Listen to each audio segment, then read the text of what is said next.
สบายดีทุกท่านมื้อนี้ดาจะเอาวิสัยทัศน์ของดามาฝากทุกท่านเนาะหลายคนก็คือสิเห็นในการใช้ชีวิตของดาบ่ว่าจะเป็นการแต่งกายเนาะหรือการใช้ชีวิตต่างๆเนาะดาบอกเลยว่าถ้าเฮา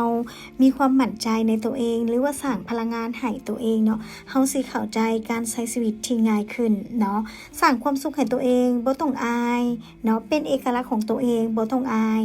คนเฮาถ้าเฮาจะเบิ่งแต่คนอื่นและย่านแต่คนอื่นเว้าย่านแต่คนอื่นว่าเนาะชีวิตของเฮามันจะอยู่ยากเนาะฉะนั้นจงเฮ็ดและจงออกแบบชีวิตที่เฮามักเนาะคือดาคือการบ่ว่าจะเป็นการใช้ชีวิตเนาะการเดินทางทุกอย่างเนาะดาจะเป็นคนที่ใช้สติเนาะใช้สมาธิและใช้ความเป็นตัวเองเพราะหยังเพราะว่าพลังงานที่แท้จริงมันอยู่กับเฮาสร้างพลังงานที่แท้จริงมันอยู่กับการออกแบบฉะนั้นดาขอฝากทุกท่านที่อยากเปลี่ยนแปลงชีวิตของตัวเองเพื่อจะมีความสุขและมีความมั่นคง